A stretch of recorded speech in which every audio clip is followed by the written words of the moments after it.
Thanks, Prakash. Binoy, what a pleasure having you here. Tell us all about your love or obsession with this subject. You have spent the best part of your life, chronicling for the future generations about the greatness of Indian art. Say something about that, and then we will have your PowerPoint presentation. Thank you. Very much, Venkat. It's a great pleasure to be here with you today, the Foreign Correspondent Club of South Asia. And thank you very much, Mr. Prakash, for your very nice introduction. And yes, ladies and gentlemen, it was in 1990 when the Director General of the Archaeological Survey brought to my attention the fact that beautiful paintings of Ajanta, though they were recognized as the most important paintings of Asia, the fountainhead of the classic tradition of Asian paintings, the fountainhead of the tradition of Buddhist paintings, yet had never been clearly seen or photographed before. So, this was in the context of my having invented a technique of photographing in what may loosely be called darkness, in low light. Therefore, it was suggested that my technique may be suitable for capturing these paintings for the first time. And I did that in 1991, and then I repeated the entire job again in 1992 because though the work done in 1991 was hailed as the finest work worldwide, but I was not satisfied enough with it. So in 1992, I went back and did all the photographs again. And ladies and gentlemen, you would be happy to know that when these photographs were taken, the museums and universities of the world all invited me to come and show these photographs and to lecture on Ajanta. So that is the British Museum, the Victoria and Albert Museum, the Smithsonian Institution, the Tokyo National University of Fine Arts and Music, etc., etc., etc. And all these capitals of culture, the finest art historians and the leading art critics were assembled to see these paintings of Ajanta. And there was a unanimous response that surely this is the finest art of humankind. They took care to explain to me that the technical virtuosity was enormous and unexpected. These paintings from the 2nd century BCE to the 5th century CE, in fact, had technical qualities which, for instance, the art of Europe developed only 1,000 years later in the Great Renaissance. They had other qualities which they pointed out. The European art only discovered in the Impressionistic period and Expressionistic period, and even qualities which were found in modern art were already there in paintings of Ajanta. But what is more than all these technical qualities, what is more than all this technical virtuosity, is the vision of life which they contain. It is a vision of life which is filled with compassion. It is a vision of life which fills every stroke made by the painter with a sense of grace and love. And it is this vision of life which makes these paintings so enormously important to humankind. And by the time these paintings were made, the philosophy of aesthetics was very highly developed in India. In this philosophy, it is understood that our response when we see something truly beautiful, whether in nature or in art, for instance, when we see a beautiful sunrise or when we see a beautiful painting, our response at that moment is in fact akin to Brahmanand itself, the final bliss of salvation itself. For in that moment, the veils of illusion, the maya or mithya of the material world is lifted, and what we are seeing is a grace which underlies all of creation.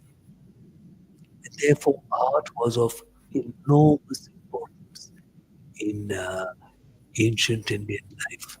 There were hundreds of thousands of sculptures, hundreds, so many stupas, so many temples, countless in number. And some of that remains for us to be able to appreciate and enjoy till today. Now, when you look at the beautiful deities which are presented in this art, please remember that in the ancient Indic traditions, ancient Indian philosophy coming from the Upanishads, there are no gods, there are deities. Deities who are the personification of concepts and qualities. You look upon the deities, you meditate upon the deities in order to awaken the beautiful qualities within yourself. And when you awaken those qualities within you, one day they may fill you completely. And at that point, you have become the deity. So it is for such a noble purpose that the art was created.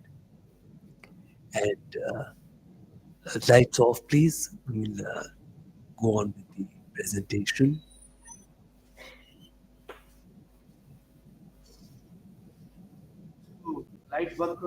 Yeah.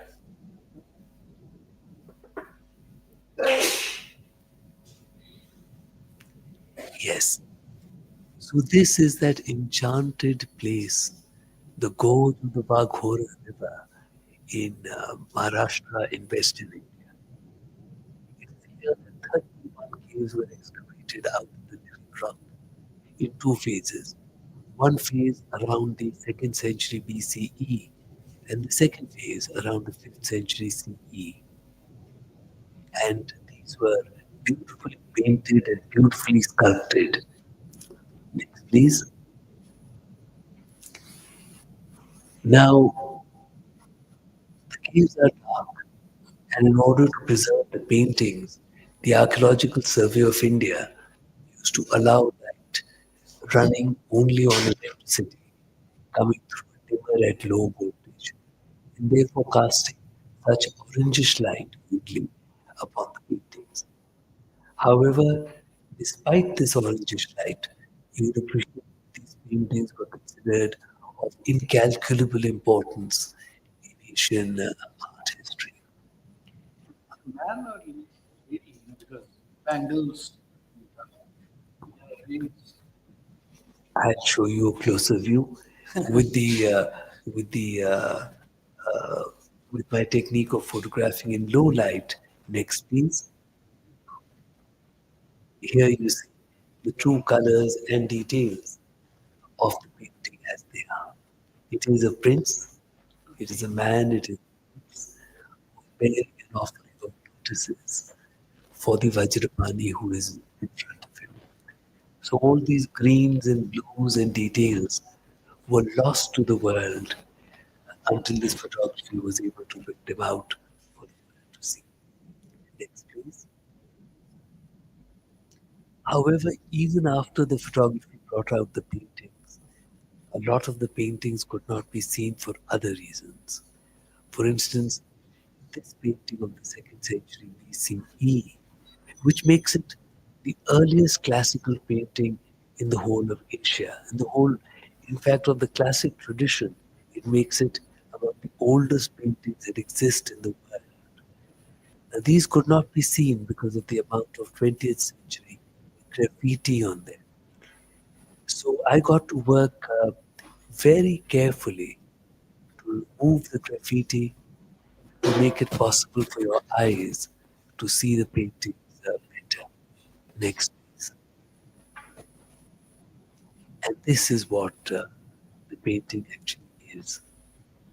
Now, if you were to look at the top left of the painting, or you see the exchange of glances, which is so unexpected in paintings of such an early period. Look at that middle figure. What a tenderness of expression. Such expressions are not expected in art of this early period. If you come down the left bottom corner, what an evocative expression. If you come nearer the middle, you come to the dancing, and there you are. That inward look, which is the hallmark of the finest art of and the hallmark of the finest art which spread from India to all the countries of Asia. It is already there. So by the second century BC, such exquisite nuances of painting, which are among the finest ever made till today, were already there in Ajanta's art. Next, please. And the prince was carrying an offering of lotuses for him, for the Vajrapani. This in cave one of around the 5th century CE is the Bodhisattva Vajrapani. Bodhisattva, as you would know, is a being who is on his way to salvation. And Vajrapani means the bearer of the thunderbolt. The thunderbolt is one of the most popular and most significant symbols of Indian philosophy and art since the earliest period. The earliest deity that is seen in Indian art is in fact Lord Indra in the Buddhist Bhaja caves of the second century BCE. And as you know, Indra is also the bearer of the thunderbolt. And even till today, the popular form of Buddhism, which is current, among the popular forms of Buddhism that is current, is the Vajrayana form of Buddhism, the vehicle of the thunderbolt. It is this continuance from the earliest time period. And we see here the Vajrapani, whose majestic crown brings before you the majesty of the spirit inside you. Next, please. And also in cave 1, we see the image of the Bodhisattva Padmapani, the bearer of the lotus. While the Vajrapani brought the majesty of the spirit before us, the Padmapani brings before us the peace of the spirit which is within you. If you were to look at his over his right shoulder to your left, see the heavenly musician, the kinnor, playing the musical instrument. If you look over his left shoulder to your right, you will see monkeys playing, and above that are keys. Yet, with all this activity made around, next please, see that he looks within. It is that inward look which is the theme of this art. Inward look which takes you far from the noise and clamor of the material world to the infinite peace that can be found only within yourself. Next, please. And on the left wall of the Mahajanak Jatak, the Bodhisattva Mahajanak, who is a figure that you see almost in the center with his hands listening to the sermon of this hermit,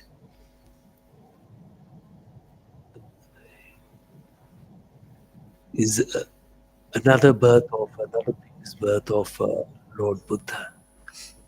Next, please. Sorry. This was a different. My apologies.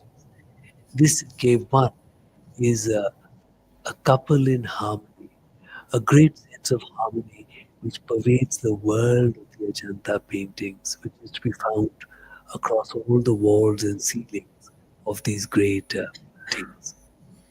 Now, if you were to observe the gradual lightening and darkening of color, which persuades your eyes of the roundedness of form. It is this rendering of form, it is this shape for which the Ajanta paintings are extremely well known. And it is most unexpected that we have such a quality of shading already by that period of time. Next, please. And, uh, and this is the painting I had begun to speak about, the Mahajanak Jatak. So King Mahajanak, who you see near the center of the frame, listening to the sermon of this hermit, is the previous birth of Lord Buddha, and he is listening to the sermon. You might notice the antelope who listen with as much rapt attention to the hermit as do any of the human figures. For in this world of the painters, the animals are no different from the human beings. As a matter of fact, it is a world which sees a great oneness and a great continuity between all the creatures of the world, the animals, the birds, the bees, the trees, the flowers, the human beings are all seen as very deeply interconnected. Next, please. I take you to a closer view of Mahajanak, and I do this to show you that this was a great king, a powerful king, and in fact won back the lands earlier lost by his father. You see him here sitting on the ground, looking up at the hermit with a look of adoration upon his face, a look which even the damage of so many centuries has not removed. And it is this humility which is the message of this art. It is this humility with which we rise. Next, please. And having heard this sermon, King Mahajanak decides to renounce his palace life, to give up his kingly life, and to go into the forest as an ascetic. And here you see him announcing the decision in the palace. And behind him is his mother, who would obviously be so unhappy to hear her son saying this. Next, please. And in front of him is his wife, Queen Shivali. Now, Queen Shivali's eyes are painted in a very particular way. By the time these paintings were made, the Chitra Sutra had been painted out of earlier continuing traditions.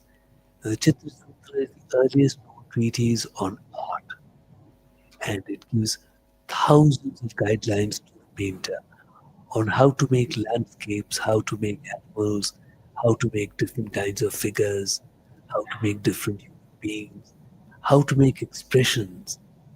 And in the expressions, it gives five shapes of eyes which would convey different expressions. And the eyes of Queen Shivali here are exactly the eyes of one who would be sad or weeping, as well we would expect her to be, because her husband is saying that he will renounce his worldly life and go out into the forest. Now, if you look at her lower garment, it is woven in the form of ikat, which is practiced till today. If you look at her upper garment, for there is an upper garment which is practically transparent, but you will see the design on her hips. You are reminded of the fact that India was at the time very famous for making some of the finest textiles of the world. In fact, you are reminded that Pliny the Elder was saying in the first century BCE that Roman coffers are being emptied for buying too many fine textiles from India. A century later, Emperor Vesuvius is saying practically the same thing. Now, if you were to look at the strings of pearls which dangle below her bosom, you would notice a curve in those pearl strings. Curve which persuades your eyes about the movement. And the marvelous thing is that not only are such exquisite details already being made by the 5th century, but these are actually written about and mentioned in the treatise Chitra Sutra. The Chitra Sutra expects the artist to be able to make the movement of trees, uh, to be able to make, to be able to show the movement of waves, and all this in a medium which is actually unmoving. Next, please. And behind the queen are these palace maids responding in shock, as you would see on the face of the lower one, and responding in sadness, as you see on the face of the other two, to the news that their mistress, the queen, is going to be left alone as her husband will go away. And it is this sense of caring, this infinite caring, which fills the world of Ajanta. It is a world of warmth, it is a world of compassion, it is a world of infinite caring for each other. Next, please. And having taken that decision, here you see Mahajanak riding out of the palace. That inward look is already in his eyes. He begins on another journey, an inward journey. Next, please.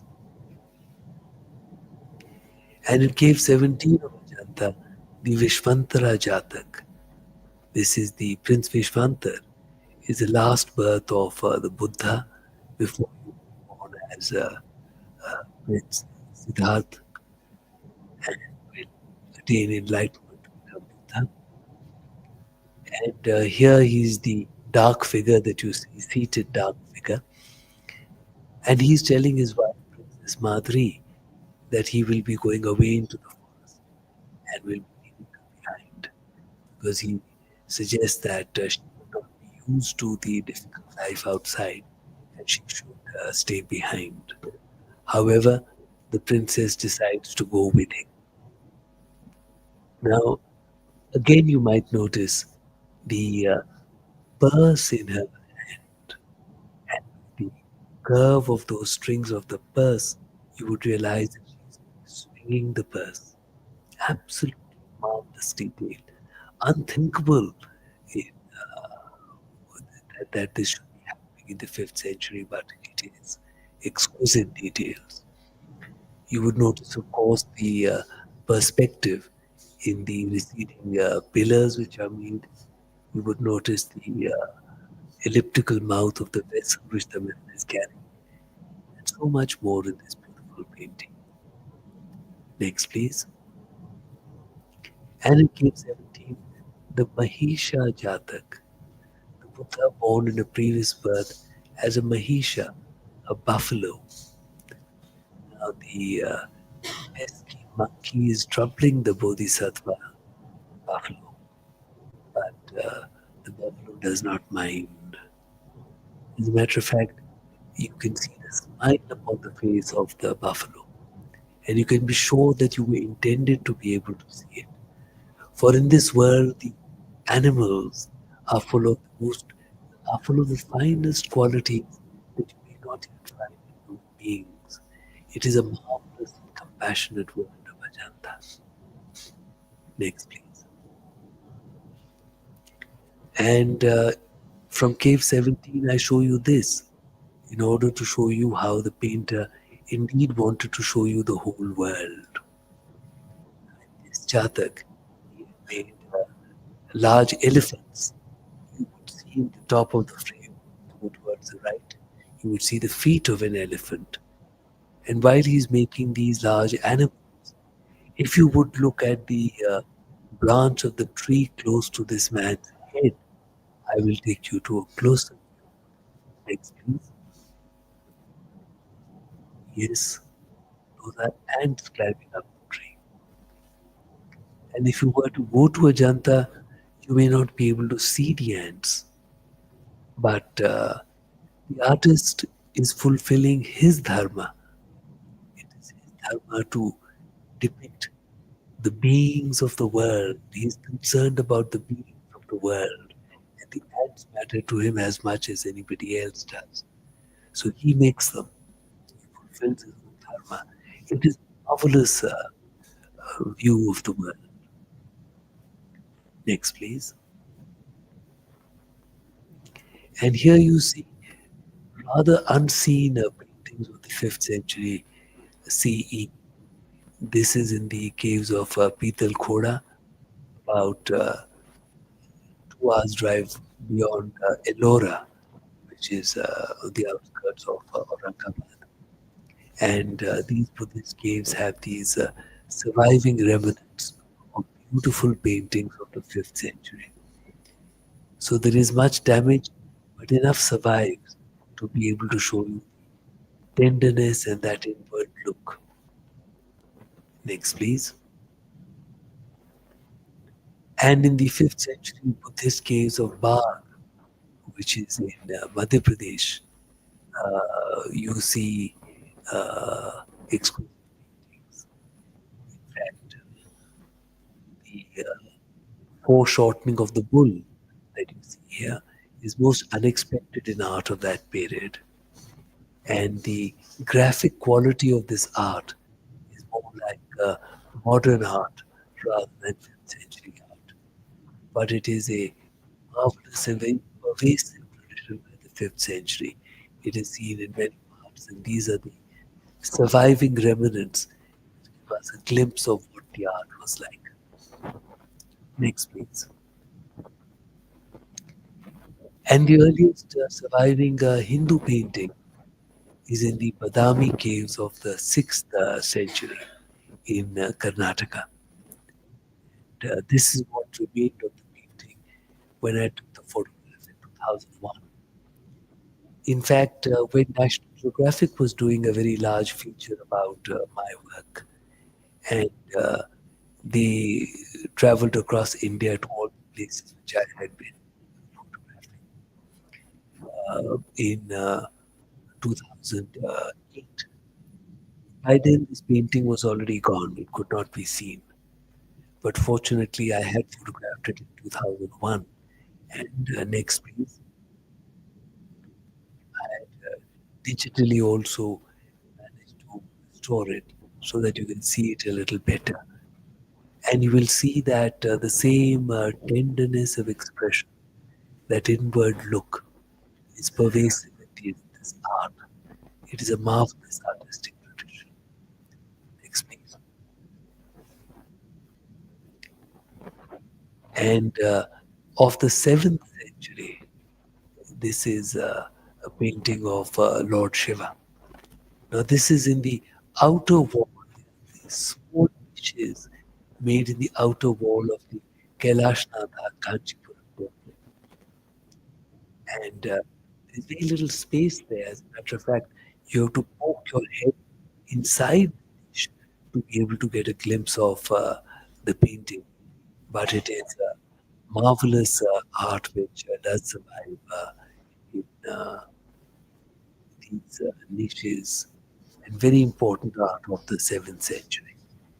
Next, please. And in the Talakirish- Talakirishvara temple of Pannamalai is this rather unknown painting of the 7th century of the Pallava period. And this is Parvati.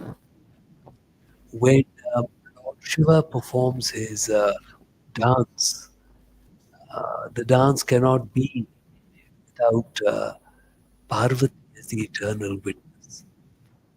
When she is witnessing Shiva dancing, she is Shiva Kami, as you see her here, with the tender expression upon her face as she looks upon Shiva, makes this a masterpiece. Next, please. And in Tanjavur is the great Brihadishvara temple. And here, if you were to look at the left of the temple tower, not be able to see very clearly, but there is a metal staircase going up. And if you go up that metal staircase, it takes you to an inner ambulatory, a particular arch is made, which goes around the sanctum sanctorum of the temple. And inside that parikrama, on both walls, inner wall and outer wall, are made wonderful paintings which go up to a height of 20 feet. They can't be seen very clearly, one, because it is dark, and two, because there's only 5.5 feet of space between the paintings, which makes it difficult to see the paintings going up to a height of 20 feet. But next, please. But these are the gorgeous paintings. They look even more impressive because of the restricted space within which you have to see them. And this is Saint Sundarar, Shaivite saint, going up to Lord Shiva on the elephant of Indra called Iravan. He's climbing up to Mount Kailash. And these are the end of the 10th century paintings of the Brihadishvara temple. Next, please. Another detail from those Chola paintings, and this little figure you see, you would notice his hand, which is poised to strike the drum. Marvelous details. The movement is captured so beautifully. You would also notice the straps of the little drum, which convey the movement in the scene. The artist is fully in control of his medium, showing us exactly what he wants to. Next, please.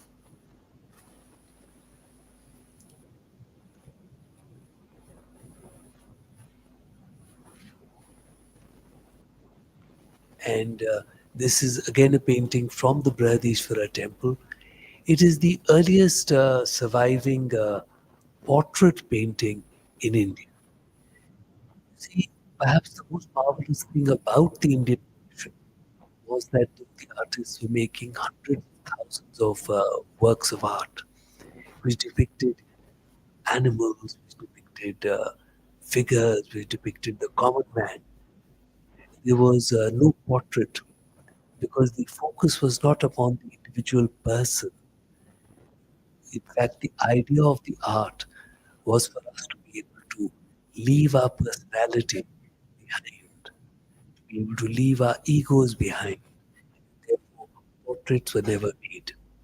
So by this time, find that by the end of the 10th century, the first surviving portrait painting turns up.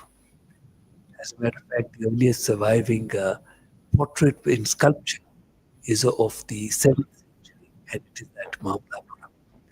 So this is the period of transition in which the art begins to show portraits.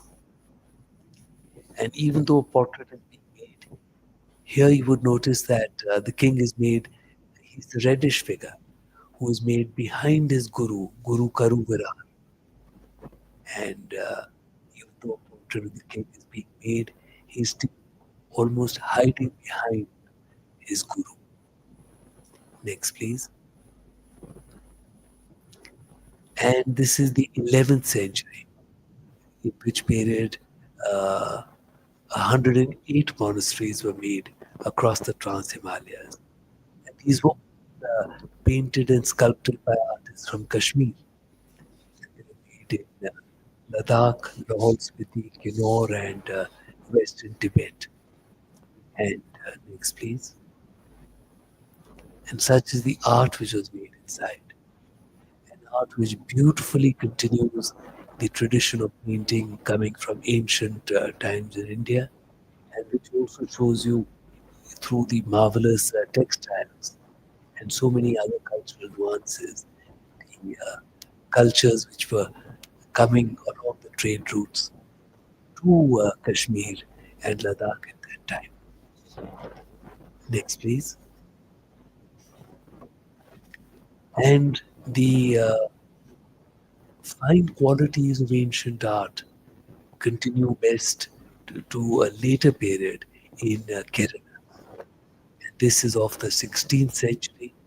It is Venugopala made in the Patanjali Palace in Kochi. And you notice that exquisite rendering of form, that roundedness of the figure. The flesh is almost tangible. Such a lovely smile.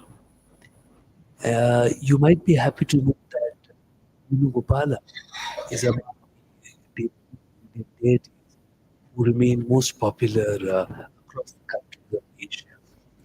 As a matter of fact, the Sujata was the first one to spot the first, uh, the first one to spot Venugopala of the 8th century, made at the Great Buddha temple at Nara. And she also spotted the modern poster of Venugopala. If you would like to know more about it, there are as many Hindu deities worshipped in Japan as they are worshipped in India. In fact, many deities that we have forgotten about in India still continue to be worshipped in Japan. So if you want to know more, I could tell you more about it later. Next, please. And the tradition of art traveled from India to the other countries where it is deeply respected and carried forward.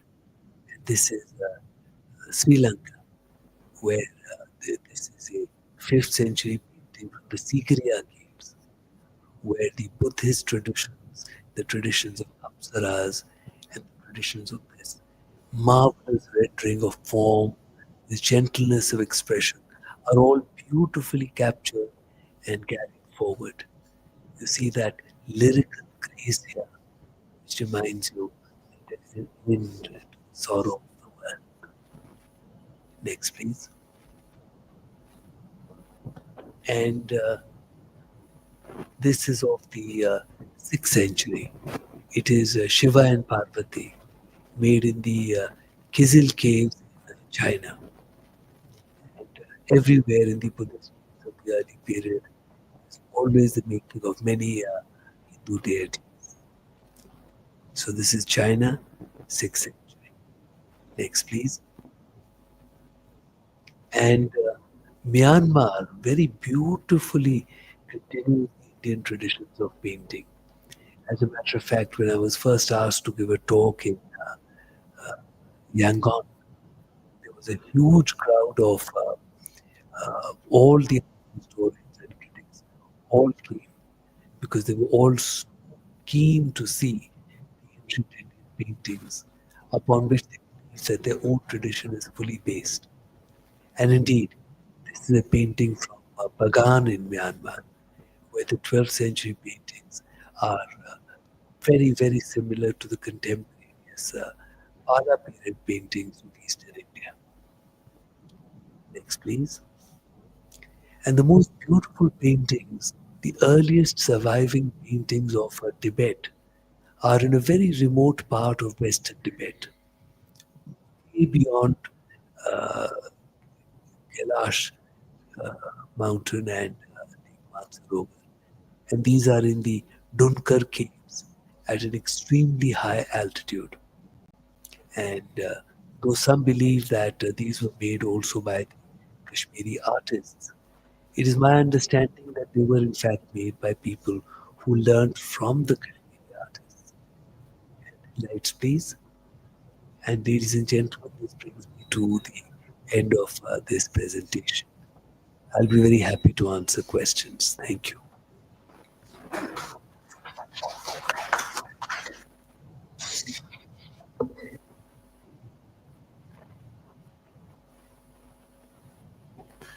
Thank you for that beautiful PowerPoint presentation. Uh, these paintings in Ajanta caves, were they group activity or a one man's imagination? Because this happened over several centuries. Was there any particular school to train these painters, or their what? The other thing is in Sri Lanka, the paintings look similar in Sigiriya. Was it the same bunch of painters who went from India to Sri Lanka to do that? Or, can you tell us something about that?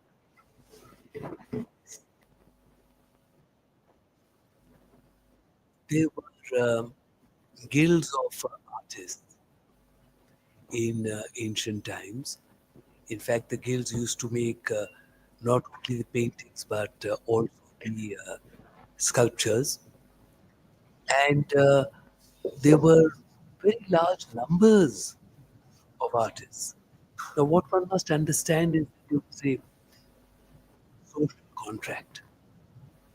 The people patronized the artists, and the artists continued a tradition which was handed down to them. So it was their dharma to continue the tradition, and it was the dharma of the people to patronize them. They did not ask the painter that you make this or you make that.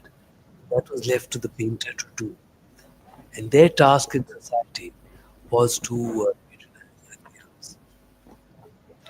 As a matter of fact, if you look at the thousands and thousands of inscriptions which survive in Indian monuments of the ancient period, you realize that it is not the kings who patronized the art of ancient India. Look at these inscriptions. The, one inscription says, I am a fisherman and I am donating, I am patronizing the making of this uh, particular railing. Another inscription would say, I am a housewife and I am patronizing the making of this architrave of the gate.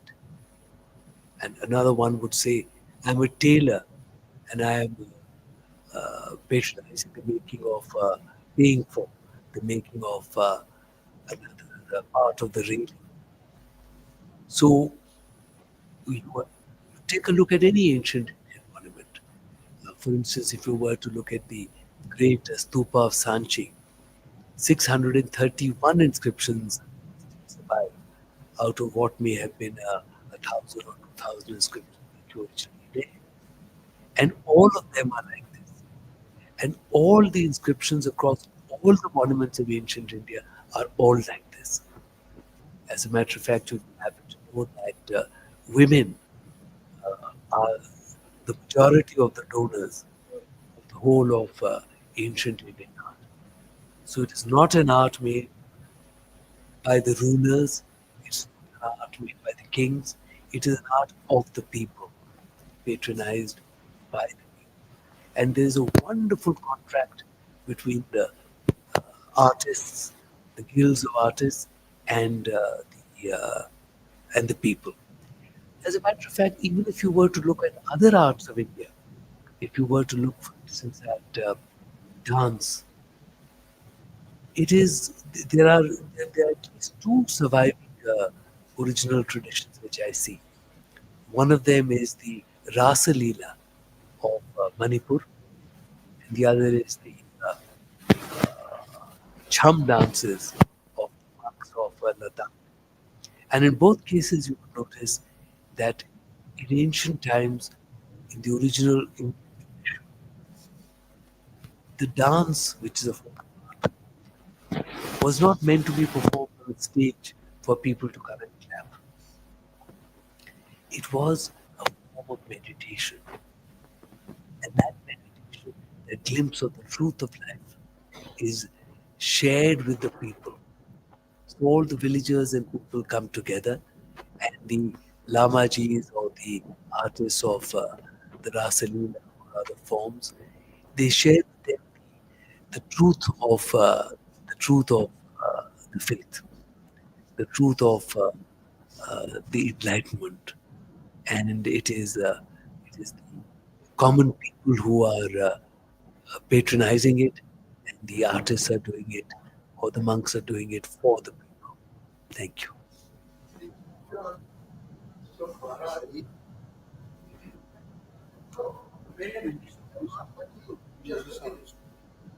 The Chow dance is from Mayurbhanj and southern Jharkhand, but it is Ladakh. I think you did not hear me right. I said the Cham dance of Ladakh. Cham dance. Acha, Yes. acha. But Vinay, I had I have seen your paintings in at display in India International Center some years back, and it was in relation to Japan. And in Japan, you said that Sanskrit has an imprint on the Japanese language. Yes. As a matter of fact, the alphabet of Japan, Kana, the alphabet of Japan, is based upon the phonetics of Sanskrit, and it was created as such so that the Japanese people, the Japanese priests, etc., would be able to chant in Sanskrit without being able to read Sanskrit. So, in fact, Kana was created, the Japanese alphabet was created, which was based completely on Sanskrit. And the Sanskrit which is followed till today is a much older form of Sanskrit alphabet than what we follow in India. It is the Siddham of the 6th century, which is followed in Japan. In Japan, in fact, the only place in the world where you can learn Sanskrit today in the Siddham alphabet is at Koyasan in Japan. Thank you. So Japanese language has some relation with the Sanskrit language, it seems. What I'm saying is that, in fact, the alphabet itself of the Japanese language is entirely based upon Sanskrit.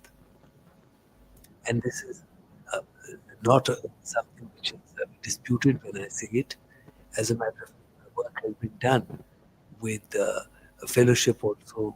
My work was completed. The last stages were done with the fellowship from the Japan Foundation also. There is my book also on the subject. There is my film on the subject. If you were to go to YouTube and you look for Indian Deity is worshipped in Japan, you will find the film which I have made for the Ministry of External Affairs, which is which is based upon my research, and it will show you all this. So the Japanese have a very close relationship with India, which people do not know about. Thank you. See, Sanskrit was written earlier, not in Devanagari, but from Brahmi Lipi. So, is it from the Brahmi Lipi the Japanese alphabets were made? Now you're going further back. I'm talking about the Sanskrit alphabet of the 5th, 6th century CE. What was the Lipi? Script The script was Siddha. system. Um, Binoy, a lot of our pieces of art have been stolen over a period of time, and you find in the British Museum and several museums in Europe and the United States. Some art thieves, some of them are languages in prison. Are you worried about the fact that adequate care is not being taken in our country to protect our cultural heritage? Do you have any suggestions to see that our art is preserved carefully?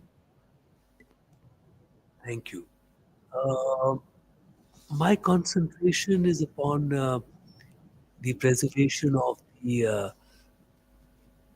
the thought processes, the great tradition of philosophy and art that we have, the great tradition which sees culture and sees art as a way of helping us emancipate ourselves, of helping us realize the best that is within ourselves and to take us forward in life, create an improvement upon life.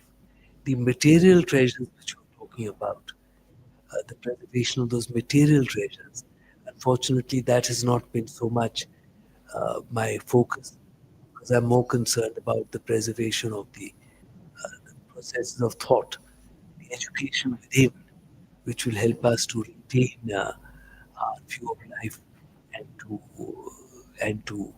be able to eventually try to that same Brahmananda. Any questions? Yes, please. जो रंग इन रंगों का इस्तेमाल वगैरह किया गया है इनमें, विशेष रूप से 2-3 रंग हैं इसमें जो बहुत अच्छी तरह उभरे हैं। तो ये किससे बने हुए हैं या इनके पीछे क्या रिसर्च हुई है? तो ये बात है मेरी। और दूसरा ये कि जो डिस्क्रिप्शन आपने बताया है, क्या वहाँ पे भी कुछ ऐसा लिखा हुआ मिलता है या ये शोध परख है, रिसर्च बेस है? क्योंकि वहाँ पे भी कोई कुछ इस तरीके की चीज़ें या कोई अपडेट वगैरह मिलता हो, और इन सब चीज़ों पे विदेशों में भी रिसर्च हुई है और अपने यहाँ किन-किन ने की है? The color palette is very simple. It is actually by blending and mixing the colors that all those beautiful nuances of color are brought out. And the black is from lamp soot, the white is from lime, the greens are from vegetable dyes, the red and yellow is from ochre. It is only the blues which come from a faraway land, from lapis lazuli, from the northwest. And these simple colors are blended together to produce the shades that you see. Now, there is no writing in the caves of the themes, but the themes are well known to scholars. So there, when we go there, we are able to see what is a Jatak story. Jatak story is, and we're able to see the details of it. And yes, there has been considerable work on Jatak stories. For instance, over the years, both in India and abroad, there's been lots and lots of work on it. Thank you.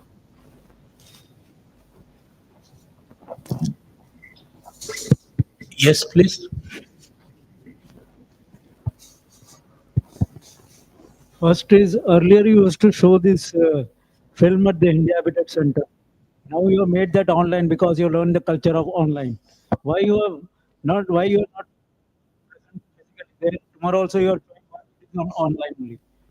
Second, some of the paintings you said have gone extinct by the time you paid a revisit.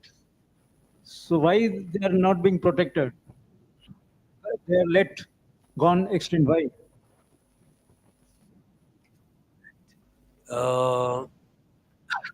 First of all, about the online matter. Yes, it was a terrible blow to people like myself who were used to giving lectures directly and sharing the knowledge directly with the audiences. When the pandemic came and we were forced to adapt ourselves, we were forced to learn these things, Zoom and things like that. We had no idea what these things were before that. So we were forced to learn, we learned, and we began to use that to give talks. And then, of course, for a very long time, my wife Sujata and I were following the precautions of the pandemic. So we were not going out. We were wearing a mask, but we were in fact not even going out, even for a long time. Well, I had never washed utensils all my life, but I washed utensils myself. She was doing the cooking. And even when gradually we began to allow people to come into the house, we were still wearing masks. We were wearing masks. So we hesitated to come in front of a group of people where the pandemic risks would be more. So this became a sort of habit. Now, in recent times, I've started coming out. For instance, I'm sitting here in front of you today. and give a talk in person. But at the same time, I'm also continuing the online talks, because in the online talks, what we found is that people not only from Delhi, but from other cities and from other parts of the world were able to come. So we are continuing that also. Thank you. Uh, well, this is a hybrid mode. This is being shown, but to some extent there is compromise in hybrid. So this, I would say, at least it's a direct talk. I'm able to talk to you, but the online part of it, I'm not very sure whether it is the best way to do online. If you do only online, so hybrid has its own advantages, but purely online also has some advantages. And best of all, if we can talk directly to the audience, that is even better. Thank you. Books वगैरह में painting के photograph वगैरह, ये एक तरह से ये national asset है, तो इसका आप कैसे वो करते हैं, इसकी आर्थिक पक्ष इसका क्या है? You got my point? Yeah, I mean, I do not, I'm not very concerned about the financial side of it. As a matter of fact, even when I come, I take the effort to come out, give talks, etc. I don't even ask if there's any payment or not.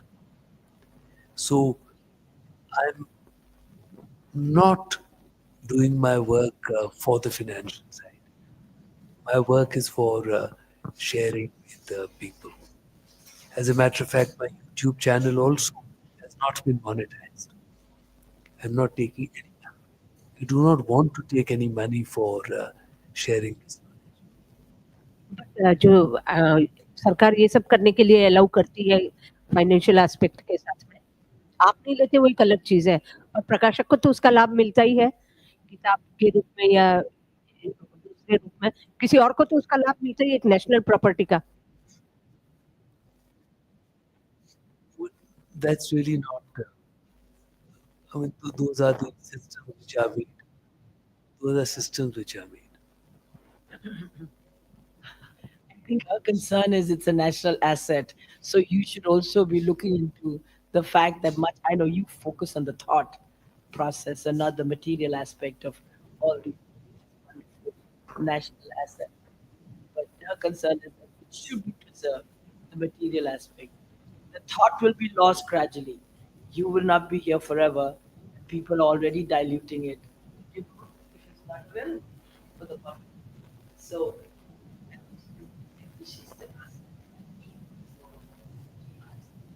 and that people will come to the issue. So I see that and it's thrown away and it's a shame what's happening. You've got others and you're interested in this thoughts, thought process.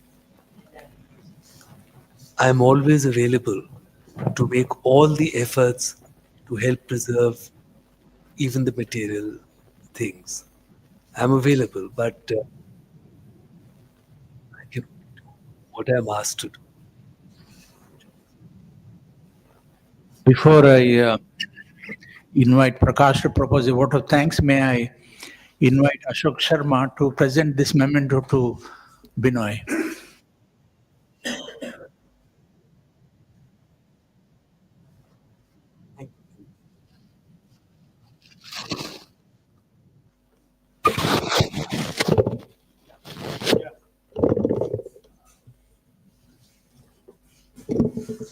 I really, Mr. Behel, have no words to describe uh,